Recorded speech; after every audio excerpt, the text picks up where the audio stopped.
Good morning. Welcome to Westbridge Church. My name is Jeremiah, and I'm one of the pastors here. It's awesome to have you with us. Hello to those of you in our online campus as well, and our parent viewing rooms. That's a great option if you have small children you prefer to keep with you during the service. Also, we've got extra seating in our cafe area where you can enjoy the service as well. We are in the second, we do this every sort of summer, 2 weeks of this thing called Say Yes. So you see some people with these red t-shirts on. Say Yes is a way for us to help people find a way to get involved here at Westbridge Church. So as we move to 3 services, that's 2 weeks from today, not next week. Next week is Labor Day weekend, and then right after that, we'll go to 3 services. But tomorrow, we have 85,000 mailers hitting the post office. So they should be showing up in mailboxes by Wednesday and Thursday of this week, advertising our 3 services on Sunday, September 11th. And when we go to 3 services, we want to make sure that not only do we have seats for everybody at optimal times, but we want to make sure that we're able to serve people as they come. Students, kids, babies, coffee, all of the things that go into doing 3 services every weekend. And so this is a simple way where you can say, yes, I want to be on a team and help make that happen. So right in our lobby, we've got a bunch of tags. These are different areas that we'd love to help get volunteers filled. And if you would like to volunteer and take that step and volunteer in one of our teams to help us make sure that we're ready to go for all 3 services, check out that wall in the lobby. There's people there that can answer any questions that you have. And this is a really great way to get involved. If you'd say, man, this is my church home, I want to encourage you to be on a team somewhere and don't just attend a great church. Help make the church great. And we'd love for you to do that. So that's right out there. If that's your next step, we'd love for you to do that. Now, we do this every summer as well. We're in this series called DNA. DNA is a part of the unchangeable things that make the church the church. And so the methods always change, but the mission stays the same. And we've been talking about these things that are unchangeable for us as a church. And today we're going to talk about the fact that as a church, we want to be a generous church because God has been generous to us. So we always want to be a church that leads the way in generosity. As we talk about that, I got to tell you, in 2019, there was an accident in Alabama.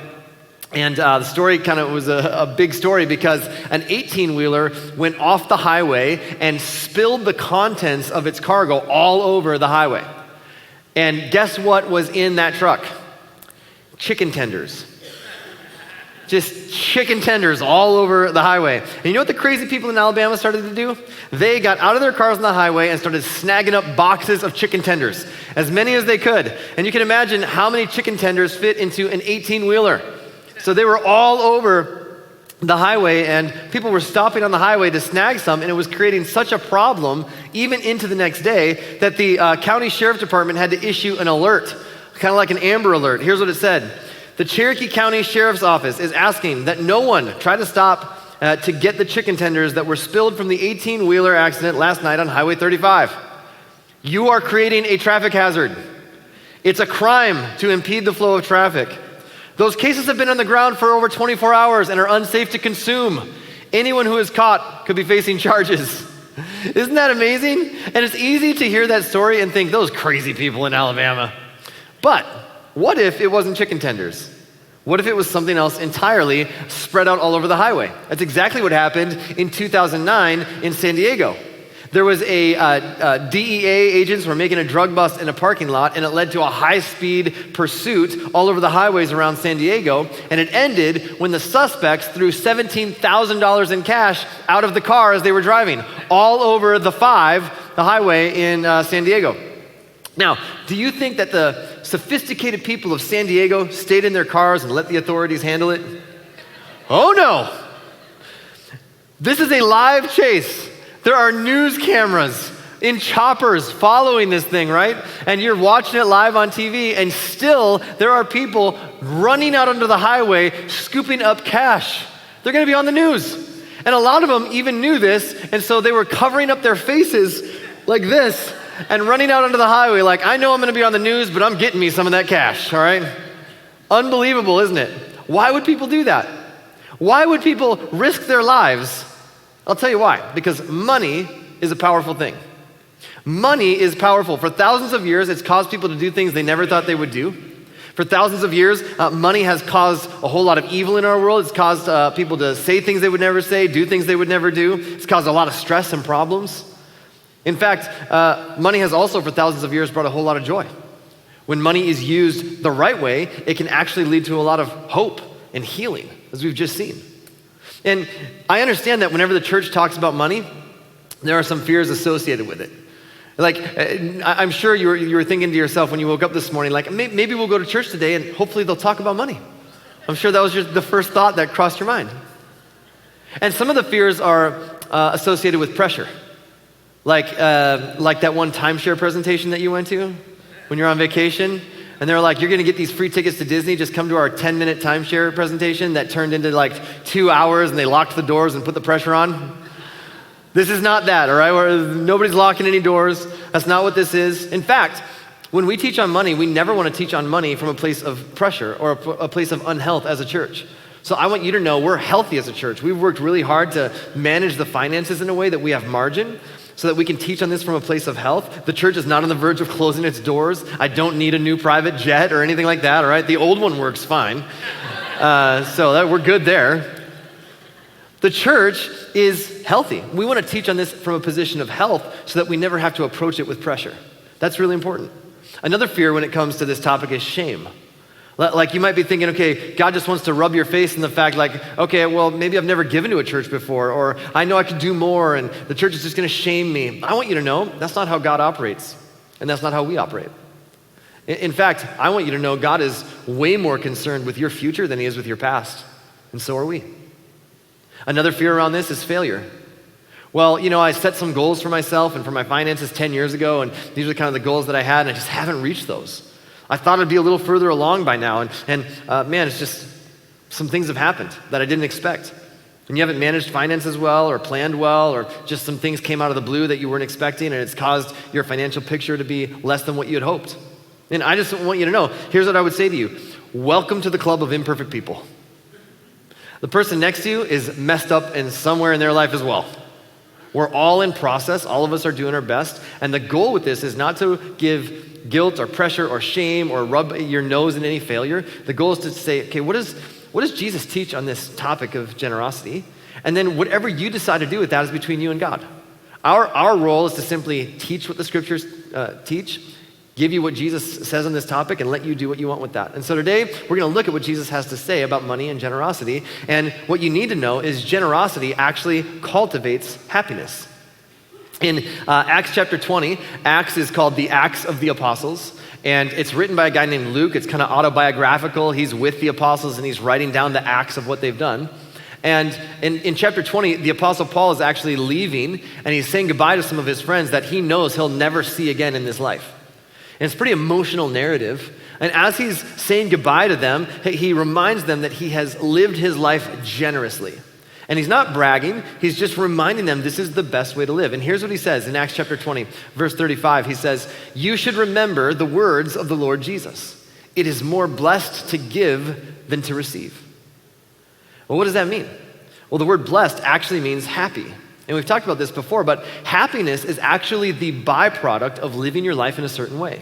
Happiness isn't something you chase in and of itself. It's not something you can grasp onto. It simply is the byproduct of living life in a certain way. And what Jesus is saying is that people who have chosen to order their life around giving instead of receiving actually live happier lives. And that means even if you are not a follower of Jesus, it would be wise for you to live a generous life. Your life will be happier. And if you are a follower of Jesus, you should live a generous life. Your life will be happier. And people who have chosen to live open-handed, generous lives tend to be happier people. And I think our own experience with generous people would bear that out.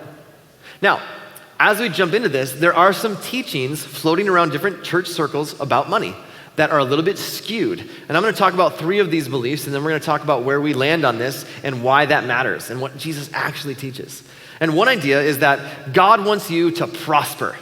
That's one teaching that floats around church circles sometimes. Hey, God wants you to prosper. Like if you have faith in God, he's going to make you rich. If you have enough faith, you're just going to prosper like crazy. And that message works really well in the United States of America.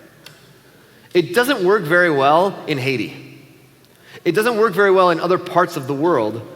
And the truth is, I've seen this even on TV before, where a televangelist will be like, man, give God 10, he'll give you 100 back. It's like, well, how about you send me 100 and I'll send you 1,000? Let's try that.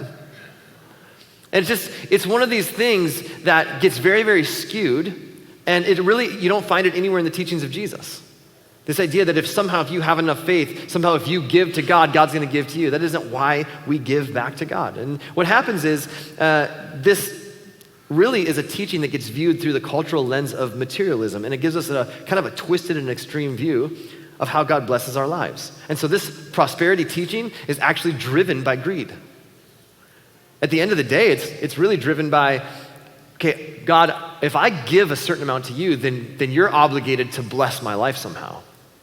And really, that's more about me than it is about what God has done for me. And so what happens then is sometimes people have an extreme reaction to the prosperity teaching, and they swing the pendulum really far in the other direction. What you end up with is a poverty teaching. And the poverty teaching says this: if you love God, you should be really poor. You should really shouldn't own nice things. You should really, apologize for your house and for the car that you drive and for whatever you're wearing. And you should probably just give it all away and live in a van down by the river. And some people have that mentality of like, well, I'm not suffering enough for Jesus. I should give more. And can I just be honest with you? That poverty teaching is really driven by guilt. That's a guilt mentality. It says, oh man, I should never have nice things. I should always make excuses for anything that I happen to have that might be nice, and just always aware. And really, you're worried about your own image in that point. And God doesn't want you to live that way. That's really driven by guilt. And yet when you look at the life of Jesus and what he taught, it wasn't about if you had a lot or a little. It was about what you did with whatever amount you had. It wasn't about more, it was about management. And for Jesus doesn't care how much you own. He just wants to make sure that what you own doesn't own you. Jesus doesn't care how much you had, but how well you managed however much you had. And so Jesus taught this, and at Westbridge Church, this is what we subscribe to, is this teaching on money. It's this generosity teaching, which is driven by grace. It's driven by grace. It says this: God, you've blessed me, and everything good that I have has come from you, and so I want to return some of that back to you, because I know that you've blessed me so that I can be a blessing to others. You've done for me so that I can do for others. God, I just recognize, look at all that you've provided for me, and it's all come from you, and because of that, I want to live responsibly towards you and generously towards the world around me, and out of a response to all that you've done. That's the way of generosity. Now, if you want to live a life like that, if you want to live a life that's marked by generosity, practically speaking, here's what that looks like. There's a few things that you have to understand around this, and the first one is this: recognize generosity is more about your heart than your stuff. Okay, generosity is not about going, okay, I have to really take stock of all my stuff and deal with that. Sooner or later, if you're a follower of Jesus, this is really what it comes down to. You have to wrestle this question to the ground. Do I genuinely believe that God is my provider? Do I genuinely trust God to meet all my needs? And can I be honest with you? That's what faith is. Faith is not certainty to a certain set of doctrines or beliefs. Faith says, okay, Jesus, based on everything I know about you, I have enough trust in you to move in a certain direction. Faith is not intellectual, faith is relational.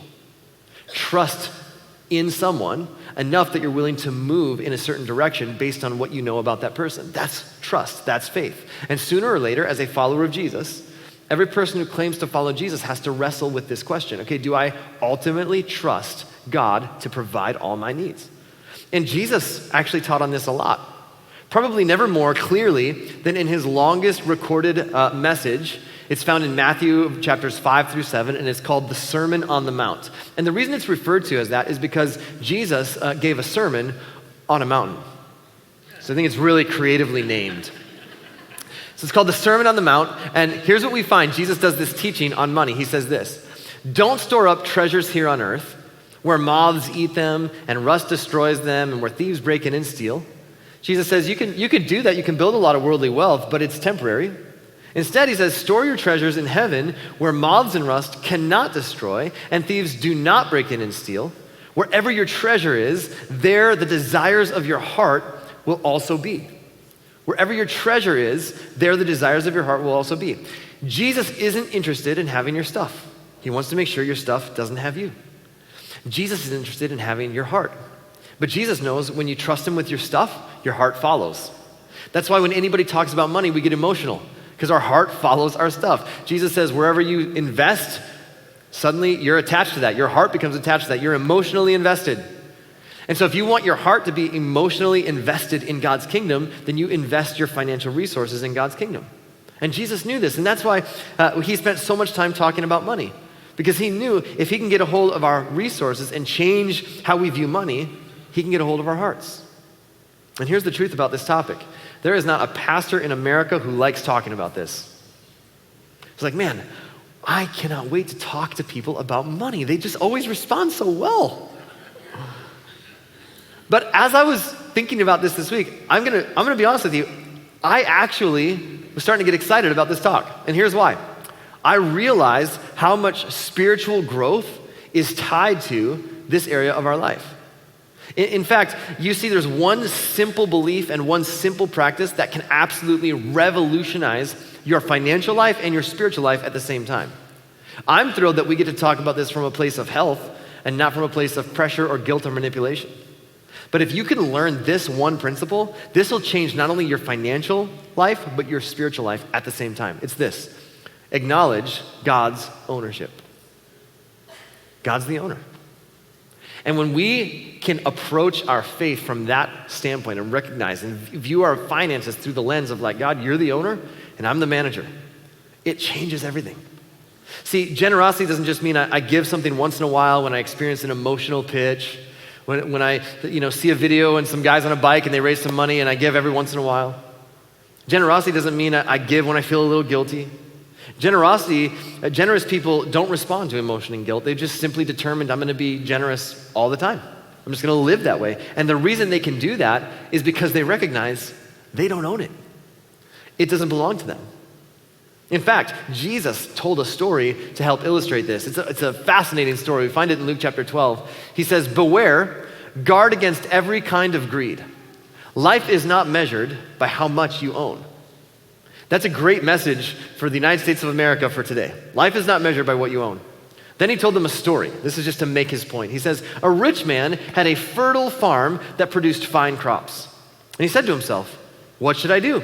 I don't have room for all my crops. Then he said, I know, I'll tear down my barns and build bigger ones. And then I'll have enough to store all my wheat and other goods. And I'll sit back and I'll say to myself, my friend, you have enough stored away for years to come. Now take it easy, eat, drink, and be merry. But God said to him, you fool, you will die this very night. And then who will get everything you worked for? Answer, somebody else. Now here's what Jesus says. He tells this whole story, and then here's the conclusion at the end. He says this. Yes, a person is a fool to store up earthly wealth, but not have a rich relationship with God. Here's what Jesus says. He's not saying this person is a fool because they had worldly wealth. That's not what he said. He said he's a fool because he had so much worldly wealth, but he never had a rich relationship with God. It was all for himself, and he never invested anything in eternity, which means when he dies, when he gets to the life beyond this life, he has nothing to show for it. He didn't invest in anything there. All he did was hoard all his whole life for himself, and then when he moved on to the next life, somebody else got everything he worked for. He never invested anything in eternity. Jesus didn't call him a fool because he was wealthy. He called him a fool because he never understood why he was wealthy. He didn't call him a fool because he had extra. He called him a fool because he never paused to consider why God had given him extra. That was the difference. It's called the assumption of consumption. The assumption that because it comes to me, it belongs to me. The assumption that because it comes to me, it must be for me. That is the assumption of consumption. And Jesus redefines our definition of ownership. If it can be taken from you, then you never owned it to begin with. It probably owned you. And generous people think like managers, not like owners.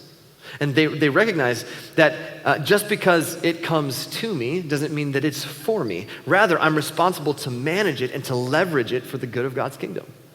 In other words, here's what Jesus is saying. This guy represents a total and complete loss. He can't take any of it with him when he dies, and he doesn't have anything to show for it in the life to come because he hoarded it all. And our net gain will be zero if we spend our whole lives acquiring things that we can't take with us and never investing any of it in the life that is to come. See, we can't take anything with us, but we can send it on ahead by investing in things that have eternal significance. If you want to be a generous person, it's more than just saying, well, I'm gonna start giving. It's actually shifting our mindset to recognize I'm not the owner, I'm the manager. That's why at the end of service each week here at Westbridge, we don't say, hey, it's time to take the offering. You'll never hear that language because we don't believe we're taking anything. We genuinely believe this, and we say this every week. This is an opportunity that we have to bring back as part of our worship a percentage of what God has entrusted to us financially. That language is very specific because we recognize that's really what's happening. God's the owner, we're the managers. And it's living with that mindset. In fact, here's how Jesus put it. He continues in the Sermon on the Mount and he says this, your eye is like a lamp that provides light for your body. When your eye is healthy, your whole body is filled with light. But when your eye is unhealthy, your whole body is filled with darkness. And if the light you think you have is actually darkness, how deep that darkness is. No one can serve two masters, for you will hate the one and love the other. You will be devoted to one and despise the other. You cannot serve God and be enslaved to money. So Jesus talks about, okay, invest in things eternal. Don't store your treasure here on earth, store your treasure in heaven. Oh, and by the way, your eye is like a light, but if the light is dark, it's really dark. You can't serve God and be enslaved to money. You're like, okay, got the treasures in heaven part, got the can't serve two masters part. What is all this light and darkness and eyes stuff going on in the middle, right? And here's what Jesus is saying.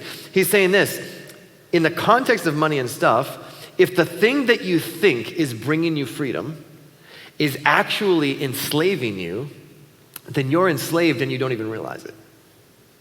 You have a master and you don't even know it. And this is incredibly prophetic because it's an amazing description of the American culture.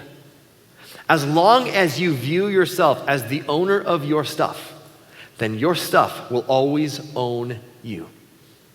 The thing that you think is bringing you freedom has actually become your master. And when that happens, Jesus says, you can't be fully committed to God and his kingdom. And Jesus understood the number one competition for our hearts is our stuff. And that if we could change our view of stuff, if we could see God as the owner and ourselves as the manager, then we could actually live in freedom. We could actually live in freedom. Now, if we're going to do that, here's something that we've got to discipline ourselves and practice. We've got to regularly practice contentment. It's a discipline. And here's why. This is huge. We would all agree that we live in a very materialistic culture. When we think about it, and for many, the goal is just bigger and faster and more. All we hear about in the news anymore is inflation and how it's impacting everything. And yet, we live in a pretty materialistic culture. How many times have you suddenly needed something that 10 minutes earlier you didn't even know existed? It's like, I didn't know that existed. Wow, I need that. I have a buddy who a couple years ago got something called the bed jet. Never heard of it. I'm like, he's telling me about it, and it's like it sits under your bed, and then it has a hose that comes up and goes under your sheets, and you can set the temperature. And so in the summer, you can blow cold air under your sheets, and it just keeps the temperature regulated all night long. In the winter, you can blow heat into your sheet. I'm like, I didn't even know that existed. I need that. No, I don't want that. I need that for my health.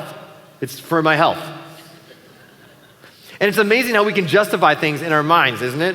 How often how our mindset can shift so quickly from desire to need. Because let's be honest, shift happens. And I did the same thing with the iPad. I'm like, okay, I used to use paper notes when I would speak. And then I decided one day, like, no, I need to get an iPad because look how much paper I'm printing. And, we got to save the trees. We got to save the environment. And so I could use it to give messages on Sundays. And that way I'm saving trees and helping people follow Jesus in the process, right? So win-win. So I broke down and bought an iPad for Jesus. And you see, you can just justify anything in your mind. I heard this proverb a couple of years ago, and it was this old ancient proverb about a guy who's a stone cutter. He's out there cutting stone, and as he's doing that, he sees a wealthy merchant coming by, and he's hanging out with his friends and drinking wine, and he just decides to himself, he says, man, I wish I was that merchant, and instantly he became the merchant. And now he's hanging out with his friends, and he's sipping wine, and as he's doing that, he sees a famous and powerful official who's being carried by his servants on a cart. And he looks at him and he goes, man, now that guy has power. I wish I was that official. And instantly he became that official. And now he's riding on the cart and everybody's saying his name and he's well known and he's famous. And he realizes the sun is beating down on him and he goes, man, the sun is powerful. I wish I was the sun. And instantly he became the sun. And so he's shooting his rays down all over earth and he's like, now this is power. And suddenly some clouds rolled in and hid all of his beams. And he goes, man, those storm clouds, that's power. Look at the lightning and the thunder coming from those clouds. I wish it was those clouds. And he became the clouds. And he's in the sky and he's raining down lightning and thunder. And all of a sudden a strong wind comes and blows him away. And he goes, whoa, the wind. Now that's power. I wish I was the wind. And instantly he became the wind. And he's moving all over the earth. And he's blowing things away anywhere he likes until he comes up to an object that he cannot move. It's a very strong, powerful boulder. And he goes, now that is power. That is immovable. I wish I was that boulder. And instantly he became the boulder. And now he goes, I am immovable. The wind can't move me. The sun can't do anything. I am absolutely immovable until he starts to feel a vibration at the base and he looks down and what he sees is a stone cutter. And isn't that the picture? It's exactly where he started. And the truth is, it's not a new concept. Solomon wrote about this a few thousand years ago. He says this, those who love money will never have enough. How meaningless to think that wealth brings true happiness. It's meaningless to think the more I have, the happier I'll be. But contentment says the exact opposite. Contentment says, I don't need that for my happiness. And so if you're here and you say, man, I don't want to be a materialistic person. And I don't know anybody who their objective in life is to be a materialistic person. It's just that in the culture that we live in, that's what oftentimes steers us. In our hearts, we want to be content, but there's only one antidote to materialism, and it's generosity. Generosity is the exact opposite of materialism. And every time that you're generous, you're making a countercultural statement that says this, I reject the myth that my life is about what I can accumulate. I reject the lie that my net worth is the same as my self-worth, that I'm tied up into all the things that I accumulate. Generous people don't respond to guilt or manipulation because they simply live with contentment all the time. I don't need that for my happiness. I don't need that to make me happy. And by doing that, they've actually carved out enough margin so that they can be generous. And because what happens is, for some of us, our lack of contentment has led us to materialism, and now we don't have the margin to be as generous as we would like to be. We are generous in our hearts. In our hearts, we want to be generous, but we're limited by our checkbook. And the reason that we're limited in our checkbook is because we've already spent it all. And so it looks like this, man, I would love to be generous. In my heart, I'm a generous person, and I would love to be more generous, but I've already given away all of my money to me. I haven't lived with contentment. I haven't cultivated contentment. And so I've purchased things that I thought would make me happy in the moment. And now I don't have the margin to be as generous with my finances as I feel in my heart. Contentment helps with that. If you want to have the margin to be generous, then you have to regularly practice contentment. And I'm okay with what I have. I don't need more to be happy. And you might think that sounds crazy, but what we do in the United States of America is pretty crazy. We buy things with money that we don't have, and we pay interest on things that depreciate in value the minute we take possession of them. That's crazy. So if you want to be generous, and I genuinely believe we want to be generous, that our hearts want to be generous, you've got to change your mindset from owner to manager. You got to recognize it doesn't belong to me, it belongs to God, and I'm going to manage it well. And in doing that, you have to regularly practice contentment. And that will help create margin so that you can be generous. And then once you've created that margin, here's the next step. Develop a plan. Develop a plan. You're like, well, I'm not a planner. My spouse is a planner. I'm not the planner. Well, let me just say this to all of you non-planners. You have a plan. You just don't know it. See, you have financial habits, which means you have a plan. You just haven't written it down. Everybody has a plan. And if you don't know what your plan is, it's probably a bad plan. I'm just going to say. And here's why I know that. You have never drifted in a good direction financially. You've never looked at an account and like, I didn't know I had that in there. Well, that's cool. It doesn't work like that. You plan towards what is good. You drift towards what is bad. And so if you have financial habits, you're working a plan. You just haven't written it down. And here's what most people's plan looks like. Spend, save, give. Spend, save, give. Spend on myself first. Pay my bills, buy food, right? Make the car payment, make the house payment, whatever I got to do. Spend on me. Then if I have any left over after that, then I'll save a little bit and put a little in savings. And then if I have any left over after that, then I guess I will give. I can be generous with whatever is left over. And when that's your plan, then you will give occasionally, but it'll be kind of sporadic and it'll be, sparingly and spontaneously every once in a while. And if you're not a follower of Jesus, I want to encourage you to change that because it will make your life happier to live more generous. And if you are a follower of Jesus, I want to encourage you to change that because it will make your life happier to live more generously and it will grow your faith in Jesus. You'll begin to understand that he's the provider for me and you'll trust that. And if you're going to do that, you need a plan. And so I would suggest the plan is to flip the script from spend, save, give to give, save, spend. Give, save, spend. Give, save, spend. That looks like this. Every time that I get paid, the first thing I do is I give. And then I put some in savings, and then I get to live on the rest. And out of that leftover, now I can spend whatever I need to out of this portion. Now, I know that can seem overwhelming. So I want you to consider this question. This is what I want you to leave you with today as we sort of close this out here over the next couple minutes. What is your next right step in generosity? That's it. What is your next right step? My goal is not that you go from, man, I've never given to a church before to, okay, now I'm going to write a big check. That's not at all my goal. My goal is just simply this. What would it look like for you to grow a little bit in this area? And our goal would be that you would understand this is a heart issue. It's not a money issue. It's about your heart.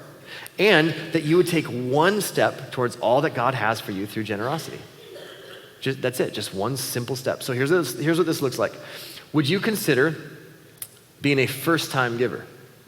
Would you just consider giving for the first time? You're like, I've never given to a church before. Okay, I want to ask you to consider this as your next step, a first-time giver. That's it. And you get to decide the amount. That's totally between you and God. But this just go, okay, I've never given to a church before. I'm going to try this. And I know what you might be thinking. Well, sure, preacher, that sounds pretty self-serving for you to say give. So if that's the caveat, give it to a different church. Lots of great churches around here. Give it to one of them. This isn't about us trying to get your money for us, okay? I want you to try saying, God, I want to try seeing you as the owner and me as the manager, so I'm going to give for the first time. Just try that. Start there. Now, if you'd say, yeah, I've given to a church before, would you try being a consistent giver? And that just means this. Every time that I receive, I'm going to give consistently. Every time that I get paid, I'm going to give some of that back to God through my local church. That's just a consistent giver. So God, I'm going to try this give, save, spend concept. So every time that I get paid, I'm going to give some back. That's a consistent giver. Now, some of you do that and you go, I do. Every time that I get paid, I throw $5 or $10 and that's great. And I do that consistently every time I get paid. I'm going to ask you to take one next step and be an intentional giver. And an intentional giver says this, I don't just kind of like figure out the amount once I get paid, but I set an amount and every time I get paid, I consistently give a specific amount. Whether that's I give $50 or I give $100 or I give a percentage, I give 3% or 4%. Whatever that is, I'm intentional about it. It's not just that I give a little bit each time, but I'm really intentional. I want to make a difference. Now, if that's where you're at, I'm going to ask you to take this next step and become a surrendered giver. A surrendered giver really says this, I'm going to return first out of what I get paid back to God, and I'm going to give 10% of what God has given me. Now, why do that? Well, in the Old Testament, Jewish people are commanded to give 10% of what God has entrusted to them. And when Jesus comes along, he doesn't abolish that. He doesn't do away with that. He actually encourages people like, hey, if you're going to be generous, because again, we're motivated not by greed and not by guilt, but by grace. And because we've experienced so much of God's grace, Jesus just affirms 10% is a great starting point. And I can tell you, 10% has been a starting point for myself and for my wife for the last 23 years that we've been married. It's something that I learned, both of us learned as kids. My first job is when I was 8 years old, just because I wanted some spending money, and my parents were like, well, you gotta work for it. And the little bags of screws that you can buy at the hardware store, I counted those out, 27 screws in each bag or something like that. And I would count them out and fill the bag and staple the bag and deliver them to the hardware store, and I think I made like $9. Child labor was fine in the 80s. So I made like $9 a week or something like that, you know? But they were like, hey, you got $9, 90 cents, you're gonna give back to God through your local church, and then you have, $8.10. And I was like, oh, I'm rich. But I learned that as a kid, and we've done that for the last 23 years that we've been married. We've taught our kids that. And I'm just telling you, there's no greater joy as a parent than seeing them, every time they get paid, my kids who work go, okay, I'm gonna take 10% and I'm gonna give that back to God through my local church and throw 20% in the savings, and I get to live on the 70. It's a great way to live, and if I can get them to catch that early on. Now, I say that doesn't mean God's given us everything we ever wanted, okay? Or I'd be driving a Porsche right now, all right? It doesn't work that way. But we have known the joy of generosity. And we've been able to be freed from our dependence on stuff. And I say that not to brag, I'm not trying to toot my own horn. I just want you to know that I'm smoking what I'm selling here. All right, so I believe in the product, all right? I'm never gonna ask us as a church to do something that I'm not gonna lead the way on personally. And as a church, we do the same thing. As a church, we take 10% of everything that comes in and we give it away so that we can say, as a church, we do this. And our family individually does this. Because I want you to know we're never gonna ask you to do something that we're not gonna lead the way on. And so this is what it means to be a surrendered giver. Every time I get paid, God, I'm gonna give 10% of it back to you. And then, some of you say, I do that. I'm gonna ask you to consider being a legacy giver. What is a legacy giver? Well, we have something called the Legacy Project. And that means if once I give 10% on a consistent basis, there's opportunities throughout the year where I can give even above and beyond that to special projects. And go, look, I want to leave a legacy. Like I want when my life is done for the ripple effect of my life to continue into the next generation so that I've invested in things that are actually making a difference when I'm no longer here. That's someone who says, I want to leave a legacy. I want to do more and leave a legacy of God's love and God's grace in this world long after I'm around. I want to outlive my life because of my generosity. I'm blessed so that I can be a blessing. Now, here's something kind of cool about this. If you're a first-time giver, you get to decide if you give. That's still up to you. You're like, well, if I give, that's up to you. That's between you and God. If you're going to give consistently, you get to decide when you give. If you're going to be intentional about giving, you get to decide how much. When you're first-time and consistent intentional giver, you're still saying, I get to decide if, I get to decide when, and I get to decide how much. When you become a surrendered giver, those questions are settled. God, it's not if I'm gonna give, I'm going to. Every time I get paid, I recognize you're the owner, I'm the manager, you've entrusted it to me, so I'm gonna return a portion back to you. And when, that's already settled. Every time that you give to me, I'm gonna give back to you. And how much? Already settled. 10% of whatever you entrust to me, I'm gonna return back to you. I'm surrendered to your way of doing it. That's the difference. And up until this point, you're still in charge. But a surrendered giver says, God, you're in charge. I'm surrendered to you and your way of doing things. And here's what I know about most of us. If we were to experience trouble financially, whether that means massive debt or a layoff, or we're trying to sell our house, or we're facing bankruptcy, or someone cheats us out of money, or whatever it is, almost all of us, somewhere along the way, would pray and ask God for help. We just would. And whenever we ask God for a job, or we ask God to protect us from this layoff, or the turn of the economy, or help us financially in any way, what we're doing is we're inviting God to get involved in our money. We're saying, God, I'm inviting you to get involved in my money because I need your help. And I need you to be in control of my money. So, here's what I want us to consider. If you think you would pray and invite God into your finances, if there was ever a problem, why not invite God into our finances and invite him to be in control before there's a problem? Why not just say, God, I just invite you. I want to handle my finances your way. I'm inviting you in. That's what generosity does. Because here's the bottom line. God doesn't want something from you. He wants something for you. God's not looking to get something from you as if God needs anything from you. He wants something for you. God doesn't need your stuff. He wants your heart. God doesn't want you not to own stuff. He wants to make sure your stuff doesn't own you because he wants something for you. He wants you to experience faith. He wants you to experience freedom. He wants you to experience the peace and the joy that comes from living an open-handed life and recognizing he owns it all. He's provided it to me. Happier is the one who gives than the one who receives. And the peace that comes from knowing you didn't squander the amazing blessings that he gave you only in the pursuit of pleasing yourself. He wants you to experience the kind of peace that comes from knowing now God's blessed you and you've been a blessing to the world. Here's what Jesus would say at the end of the Sermon on the Mount on this section. He would say this: seek the kingdom of God above all else and live righteously, and he will give you everything you need. Not everything you ask for, not everything you ever wanted, not everything you desire, but everything you need. That just means this: God, I'm going to put your kingdom first. I'm going to invest in things that have eternal significance, and I'm just going to trust that you're going to provide. And so here's what I'm going to ask you to consider. What is your next right step? From wherever you're at currently, would you consider taking one next right step? And here's what I love about this. This is simply what Jesus teaches on generosity. And we love you, and we're glad that you're here. And you can decide to take this and go, what a crock. And come back next week. We'll still love you and still be glad you're here. Because whatever you decide to do with this is between you and God. Isn't that beautiful?